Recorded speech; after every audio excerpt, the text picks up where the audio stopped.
पीजे point में आप सभी का स्वागत है। आज हम अष्टांग हृदय के एक महत्वपूर्ण टॉपिक की बात करेंगे जिसका नाम है चिकित्सा के चतुष्पाद, या फिर इसी को बोला जाता है चिकित्सा के चतुष्पाद के गुण, यानी कि कितने गुण हैं। तो देखिए, चिकित्सा के 4 पद बताए गए हैं। पहला पद होता है भीषक, दूसरा होता है द्रव्य जिसको औषधि भी बोला जाता है, तीसरा होता है उपस्थाता और चौथा होता है रोगी। तो यह 4 गुण बताए गए हैं और इन चारों के भी फिर अंदर 4-4 गुण बताए गए हैं। ठीक है, तो चिकित्सा के 4 पद हो गए और उसमें देखिए सबके 4-4 गुण बताए गए हैं। तो भीषक का मतलब होता है जो डॉक्टर होता है उसको भीषक बोलते हैं, डॉक्टर को ही भीषक बोलते हैं या फिर उसको फिजिशियन बोलते हैं। अब इसको देखिए, भीषक के कौन कौन से 4 गुण होते हैं। तो पहला है दक्ष। क्या है? पहला है दक्ष। दक्ष का मतलब क्या होता है? स्किल उसके पास होनी चाहिए, यानी कि जो भी कार्य किया है उसमें उसको अनुभव होना चाहिए। एक्टिव, यानी कि कोई भी कार्य कर रहा है तो अपने कार्य में एक्टिव होना चाहिए, जिसको ऐसे बोलते हैं अपने कार्य में कुशल होना चाहिए, तो उसको बोला जाता है दक्ष।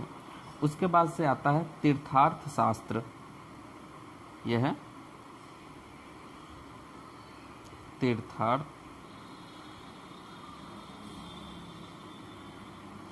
शास्त्रार्थ। इसका मतलब होता है कि अपने गुरु से ज्ञान प्राप्त किया हो, जिसने अपने गुरु से ज्ञान प्राप्त किया हो उसको बोलते हैं तीर्थार्थ शास्त्र। तो ये दूसरा हो गया। और तीसरी बात करते हैं, तीसरा होता है जिसका मतलब होता है दृष्ट कर्मा। दृष्ट कर्मा। दृष्ट कर्मा का मतलब क्या होता है? दृष्ट कर्मा का मतलब होता है कि अनुभवी हो, यानी कि जो भी मेडिसिन दे रहा है उसके बारे में उसको पहले से अनुभव हो, प्रत्यक्ष अभ्यास, यानी खुद उसने अभ्यास किया हो, तो उसको बोलते हैं दृष्ट कर्मा। उसके बाद से होता है सूची। चौथा जो है यह होता है सूची। सूची का मतलब होता है कि जो भी डॉक्टर है, वैद्य या भीषक है, वह शरीर और मन से पवित्र होना चाहिए। तो ये है भीषक के 4 गुण। ठीक है, उसके बाद से आते हैं द्रव्य, यानी औषधि के 4 गुण कौन कौन से हैं। तो पहला देखिए, पहला गुण होता है बहुकल्प।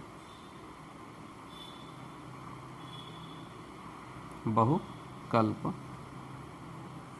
बहुकल्प। अब इसका मतलब समझिए, बहुकल्प का मतलब क्या होता है? यानी कि एक ही औषधि को कई रूपों में प्रयोग किया जा सके। जैसे उसका चूर्ण बना के दिया जा सकता है, उसका क्वाथ बना के दिया जा सकता है, उसको पेस्ट बना के दिया जा सकता है, यानी कि कई रूपों में प्रयोग किया जा सकता है। उसका रस निकाल के औषधि के रूप में प्रयोग किया जा सकता है, तो उसको बोलते हैं बहुकल्प। उसके बाद क्या होता है बहुगुणम। दूसरा क्या होता है? बहुगुणम। बहुगुणम। इसका मतलब होता है कि जो भी औषधि है उसको कई रूपों में प्रयोग किया जा सकता है, जिससे अनेक रूप में के प्रयोग करने को बहुगुणम बोलते हैं, बहुकल्पम बोलते हैं। और बहुगुणम का मतलब होता है कि उसमें अनेक प्रकार के गुण हो, कई रोगों को ठीक कर सके। जैसे कुछ दवाएं होती है जो एक ही बीमारी के लिए उपयोगी होती है, लेकिन बहुगुणम का मतलब वही औषधि कई बीमारियों में प्रयोग किया जा सके, उसको बोलते हैं बहुगुणम। उसके बाद से तीसरा होता है संपन्न। संपन्न। संपन्न का मतलब क्या होता है? ऐसी औषधि जो गुणहीन न हो, यानी कि उसमें गुण हो, उसको संपन्न बोलते हैं। यानी कि बीमारी को ठीक करने की क्षमता हो, उसको संपन्न बोलते हैं। उसके बाद से आता है योग्यम। योग्यम। योग्यम का मतलब क्या है? जो सबके लिए उपयोगी हो, यानी कि बालक के लिए भी, वृद्ध के लिए भी, यानी कि सबके लिए, यानी सभी प्रकार की बीमारियों को दूर करने में सक्षम हो, योग्य हो। ठीक है, तो उसको बोलते हैं योग्यम। उसके बाद से बात करते हैं उपस्थाता। उपस्थाता का मतलब क्या हो गया कि जो डॉक्टर होते हैं, डॉक्टर बहुत सारे कर्मचारी को वहाँ पर रखते हैं, नर्स हो गए, स्टाफ हो गए, वार्ड बॉय हो गए, उन सबको बोलते हैं उपस्थाता। तो इनके कौन कौन से गुण होने चाहिए? तो उपस्थाता को, इसको बोला जाता है परिचारक भी बोला जाता है, उपस्थाता को परिचारक भी बोला जाता है। तो इनके देखिए कौन कौन से 4 गुण होने चाहिए। तो पहला है अनुरक्त। अनुरक्त। अनुरक्त का मतलब होता है रोगी से स्नेह रखने वाला, रोगी से प्रेम पूर्वक व्यवहार करने वाला होना चाहिए। दूसरा होता है सूची, जैसे डॉक्टर में बताया गया था सूची, यानी कि शरीर और मन से पवित्र होना चाहिए। उसी तरह उपस्थाता भी शरीर और मन से पवित्र होना चाहिए। उसके बाद से तीसरा होता है दक्ष। दक्ष जो कि डॉक्टर में भी, फिजिशियन में भी बताया गया था कि दक्ष, यानी कि दक्ष का मतलब क्या होगा, कुशल, एक्टिव होना चाहिए। उसके बाद से चौथा होता है, चौथे वाले को बोल देंगे बुद्धिमान। बुद्धिमान, बुद्धिमान का मतलब क्या हो गया, चिकित्सक और रोगी दोनों को बातों को समझने वाला हो, यानी कि जो भी चिकित्सक हैं, जो भी डॉक्टर उसको बता रहे हैं और जो भी रोगी उसको बता रहा है, उन दोनों को बातों को समझने वाला होना चाहिए। तो ये है उपस्थाता के 4 गुण। अब बात करते हैं रोगी के 4 गुण कौन कौन से होने चाहिए। तो रोगी के 4 गुण देखिए, पहला है, रोगी के 4 गुण में पहला है अढय। अढय, ठीक है।